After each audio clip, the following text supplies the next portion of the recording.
Laura Dribin, welcome to Listening with Leaders. You are the CEO and founder of Peritius Consulting, which is involved in outcome management and quite.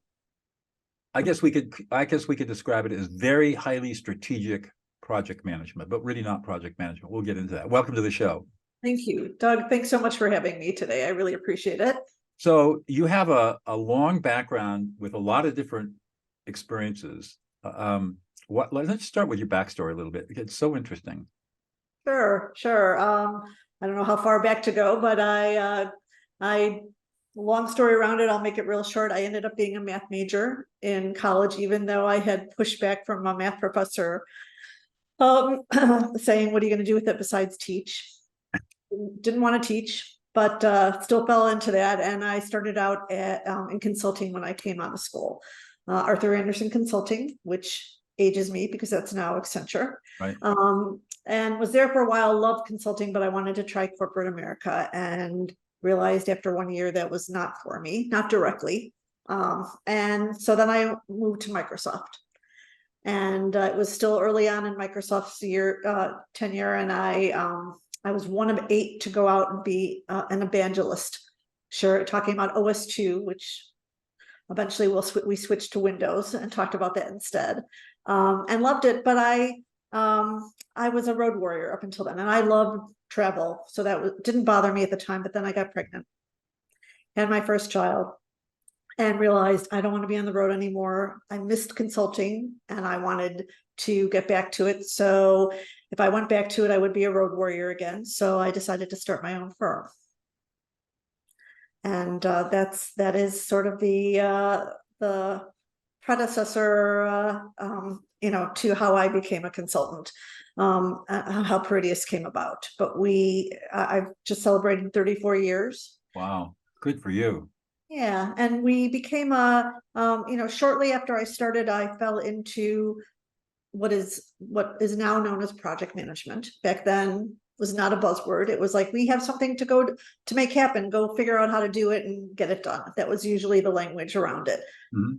Construction engineering used project management, but not business. And so fell into it, realized, oh my gosh, this is my calling. I'm good at it. And no one's talking about it. Consultants tend to love strategy because you don't have to take any responsibility for the outcome. Yeah, exactly. What time is it? I'm going to tell you what time it is. Let me see your wristwatch. Exactly. And so I thought, okay, well, I'm going to do the messy hard work and try and make their strategy actually come to be a reality. And that was the precipice of Peritius Consulting. So you talk about outcome management as opposed to project management. Tell us a little bit about that. Sure. So when I started out and it was new, I was a program and project management consulting firm. And just for the listeners who may not know, programs are just a compilation of lots of projects that all fold into the same objective. But over time, I got very frustrated, and my clients talk about just get it done on time, on budget, within scope. Well, those are tactics and obviously important. I understand that, but why are you spending millions of dollars on a large transformation? What are you trying to achieve? Just to complete it? Well, we all know from who've been around for a long time that things, just because they're completed, doesn't mean they are done right. So I shared with you earlier, I had seen a cartoon that sort of made me start to think about about business. And it was one panel description of 2 doctors standing over a body, and one doctor says that surgery was perfect, and the other surgeon says, yes, too bad the patient died. And I started thinking about, that's exactly what business does. They get it done, they check it off, but they didn't necessarily get to what the desired outcome was in the first place.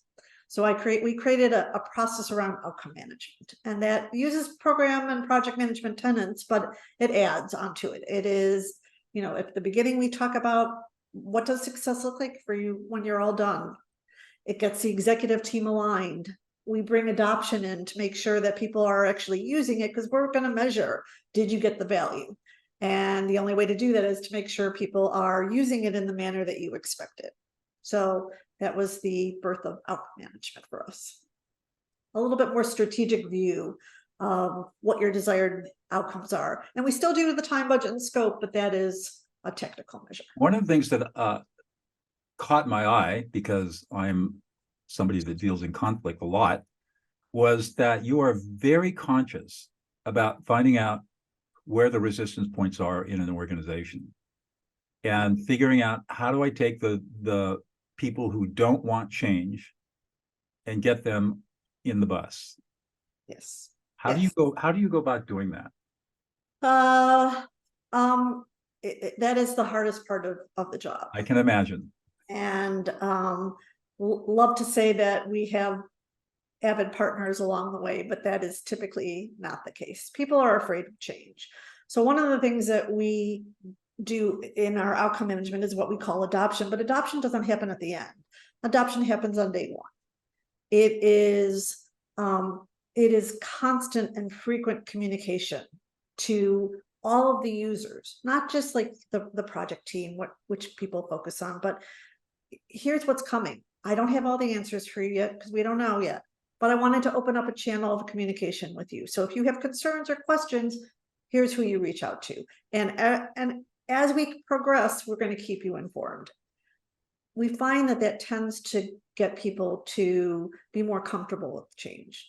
You know, in other situations that I have seen, change comes at the end. It's okay, well, we just installed this new software package, removing your old one, and we're going to train you and you're going to start using it next week. And people are like, wait, no, no, I don't want this. So by telling them early and often,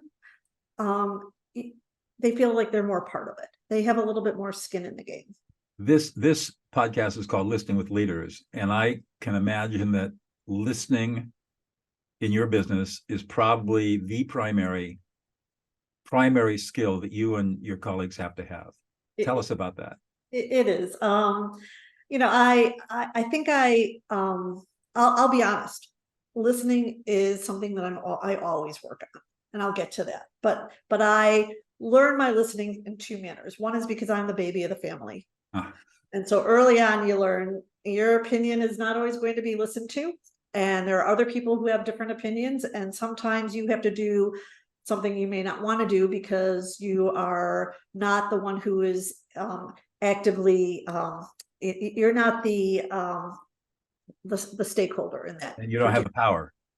You don't have the power. And you're not the stakeholder that has a vested interest in it. So that was my first lesson. The second lesson, though, which is probably more relevant, is you know, when I was at Arthur Andersen, they spent a lot of time teaching you about listening skills, because a good consultant listens. And I think that I've seen a lot of consulting out there that does the opposite. We have the best practices. We know we've done this 100 times. We'll come in and do it for you.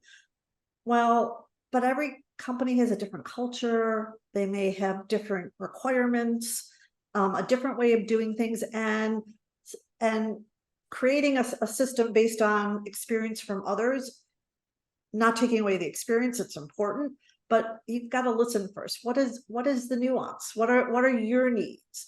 And that's the only way to get you to a desired outcome. Because if you don't know what the desired outcome is to begin with, you're probably not going to reach it.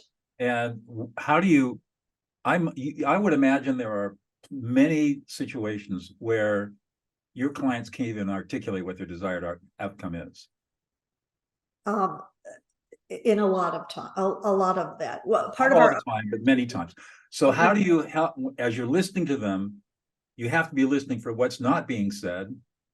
Right. You have to listen to what are their emotions around all of this. And then you have to slowly help guide them into a place where they can figure out, well, what is it exactly that we want? And sometimes I can imagine that they articulate one outcome when really they want something different, but they don't know that. Right. Well, that happens often, but here's what we try to do with outcome management. The very first stage is what we call a strategic alignment. And the idea is bring in your executive team, your key stakeholders, your sponsor into the same room, because it's not just that they may not be able to articulate it. It is, even if they can, they may be articulating it differently. There you go. And think about this. If you don't align the people that are asking for this outcome to happen, someone's going to be unhappy in the end. Doesn't make a difference what you do, but if stakeholder A has a different idea of stakeholder B of what needs to be done, and you don't align them, if you pick A or B, but one or the other one is not going to be happy with the outcome. And worse, if it's really politically bad, somebody's going to sabotage the whole deal. Oh, well, that's a whole other topic. Yes. I know. But one of the things that we try to do, and I'm going to be honest, not all our clients like it in theory, and sometimes they then refuse to do it, but is a strategic alignment. That's when we first come in, it is to get that team in place and sit in front of them and say, okay, tell me what's going wrong. Tell me how we're going to fix it. What is the 1 or 2 sentence objective, and how are we going to measure success? So if the end result is we're going to increase revenue, great. By how much? Is 0.5% enough? Is 300% enough? So we sit down and we get them to all come together with a common statement, common set of objectives, common set of metrics. And by doing that, and it's not easy, by doing that, then we can take that to the team and say, okay, at the next level down of management and the project team, here's what we're going after. Here's what we're trying to achieve. Not just getting it done. Again, people want to focus on time and budget and get that, but here's what the value proposition that we are shooting for. And that changes how we develop a plan. That changes the involvement of the team. So it really refocuses everyone, including management, onto a common objective. And we actually started doing this with a company where they had 3 people on the executive team, and all 3 had different ideas, and they had been working on this for 6 months before. It was never getting anywhere. We came in, we did the strategic alignment, got them on a common footing, and then we finished the project. And from that point on, the work that you do sounds a lot like the work that I do as a mediator. Where I'm working with, like learn from you though, it's a mediator. I mean, I am, of course, I'm working in overt high conflict cases where people would rather shoot each other than talk. But it's the same process. 2 of those, 2 in business, but yeah. It's the same process. It's getting that alignment.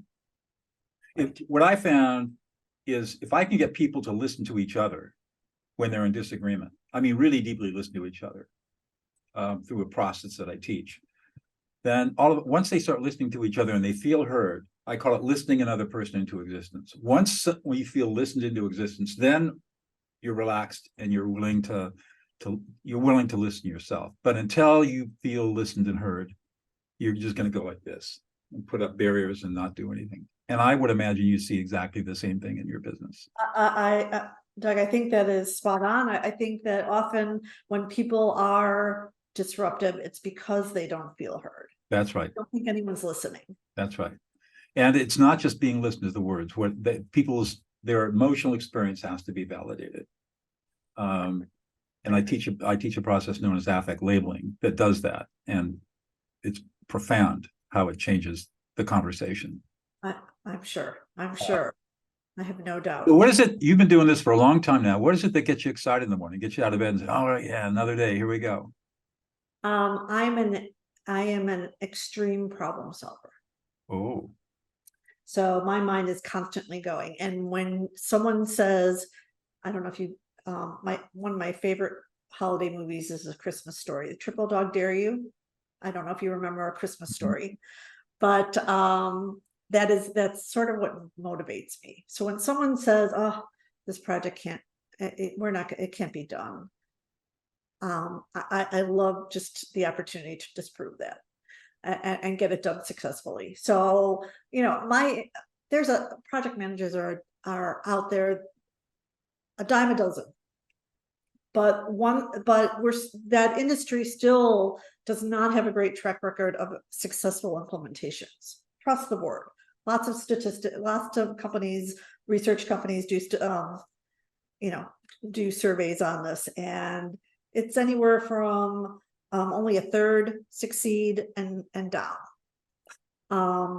And they're not always even counting the value. That's just time, budget, and scope. So I think there's so much room for improvement, and there's better ways to do it. And but it's ingrained, and I think a lot of businesses accept, oh yes, this is a big project, it probably will slip, or probably will miss the mark in one way or another.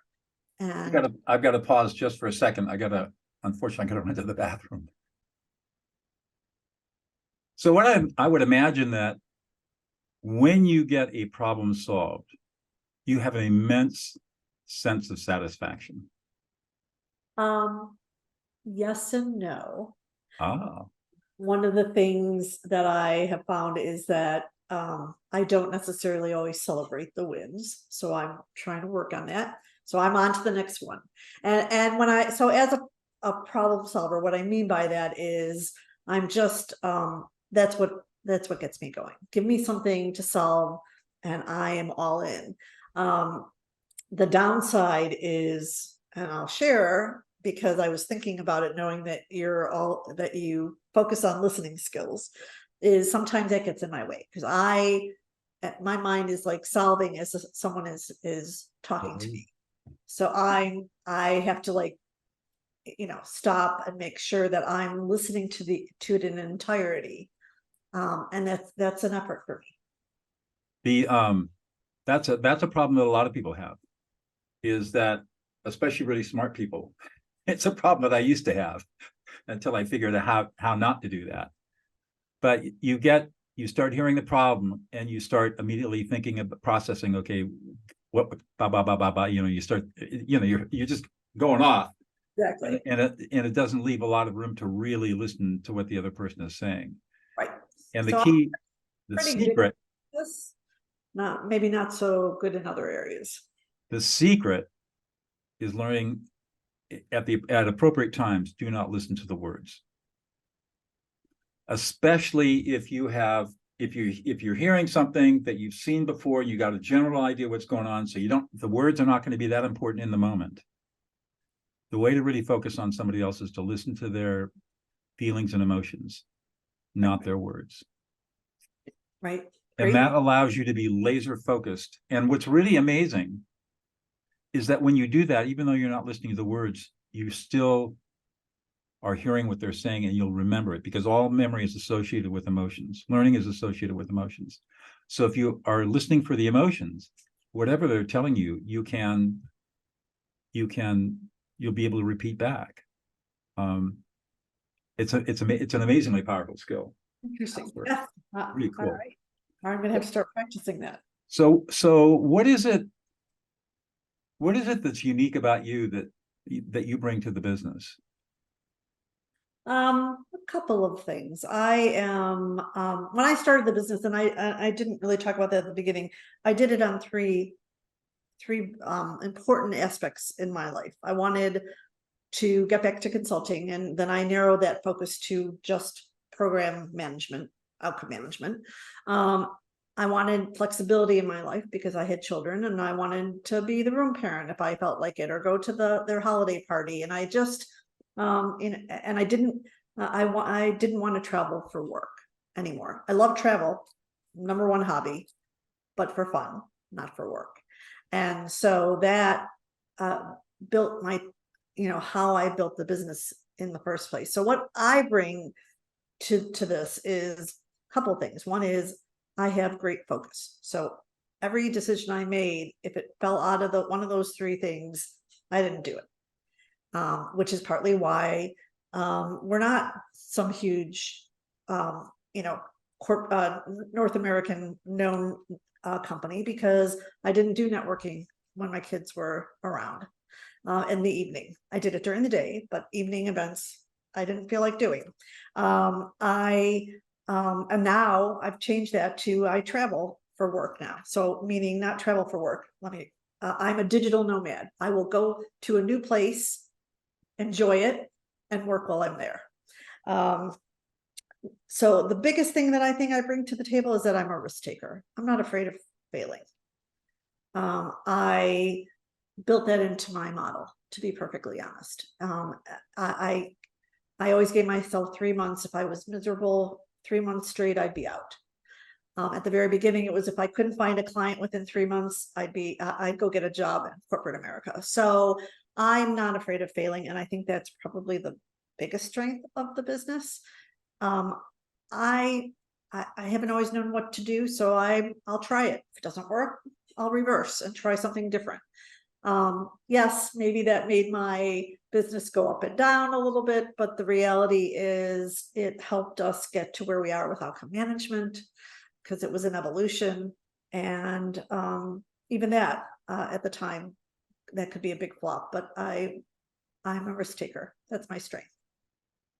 I find in our Authority magazine interview that we did together, you said this also, that you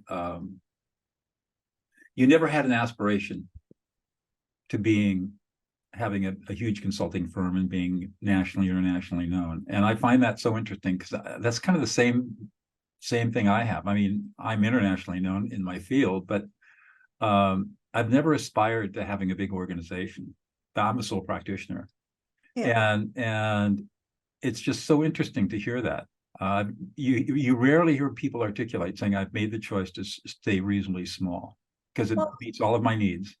Well, I will tell you though that I won't say that I didn't attain that at some point. So probably about 5-6 years ago, my kids are out of the house. I'm divorced, so I moved into the city proper, and I said, how come I'm not bigger?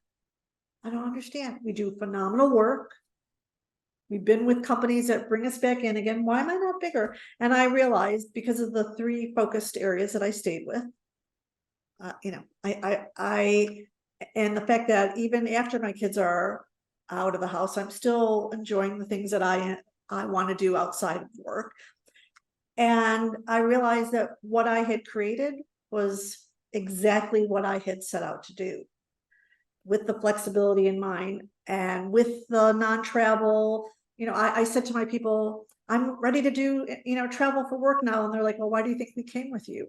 Because we don't want to travel. I'm like, oh yeah, that makes sense. That makes sense.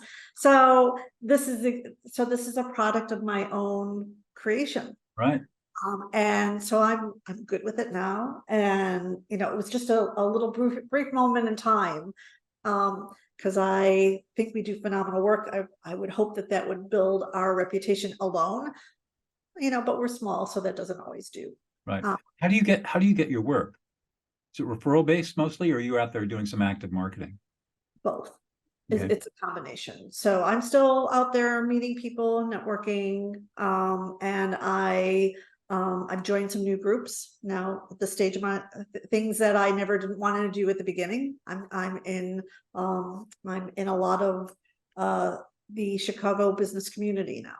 So I'm meeting new people, which, they always say when you get older, it's harder to make friends. And I'm disproving that as well. Good for you. So that, and just the fact that I've been doing this for 34 years, it's just a Chicago-based company. So people move around, they bring us back in. So there's a combination. Good. And it sounds like you're a virtual company too. We weren't. We were, then we weren't. I had an office pre-COVID. Now our consultants would go into the client, so they rarely came in anyhow. It was a smaller office, but then COVID hit, and now we are back to being virtual. And some of our clients are having us come back in sometimes. I'm starting to see a little bit of a pull in. Interesting. Right. So where do you go from here? That's a good question. You're going to keep doing the same thing, or? I'm going to do the same thing for a while yet, but I don't know how long. And I am someone who is sort of jack of all trades, master of none in some ways. I like doing different things. So it's in the back of my mind. What should I do next? I don't ever picture being idle. I don't, I'm not I good. can't see you that way. I'm not- I don't see you retiring. Pick that up quickly, huh? Yeah, I think if I had been raised more recently, I might have been ADHD or whatever. Yeah, constant emotion, but yeah, it's all good. I'm making things happen the way I want. I'm traveling now, so every year I pick a place I haven't been, and I will sit myself down and work remote from there. Oh, fun. Yeah, so that's my newer thing, and that keeps me going too, Good for you. as long as I can do that. So one more question, and I'll let you get back to work. What's one thing about you, Laura, that we wouldn't know about unless you revealed it to us? Well, that's really hard to say because I'm a talker, so I pretty much share everything with anyone. I really at times have no filters. Shouldn't say that out loud, but I'm pretty much an open book. Family means everything to me, but anyone who knows me would know that. Love travel. I had recently someone who I really didn't know come up and say, "Hey, do you want to go to Bhutan with me?" I'm like, "Sure." I didn't really know this woman that well, and I'm like, "Yeah, sure, I'll go." So I'm pretty open. I'm not quite sure. That's a hard one for me to answer. Right. You wouldn't know it. You wouldn't know unless I told you, but I play jazz violin. That is so cool. That is so cool. Well, I'm a biker. Would that count? But most, That would count. Get out on your bike. well, I'm a fair weather biker. Oh, okay. So as long as it's not cold, which I live in Chicago, so It's cold. it's cold. 5 months out of the year. As long as it's not cold, I'll be out there riding my bike. Well, Like great. I can share. Well, Laura, this has been a wonderful conversation. Thank you so much for spending time with me. And I know all my listeners will love listening to this. Thank you so much. Doug, I really appreciate the time, and it was very nice being on today. Thank you so much for the You're platform. welcome.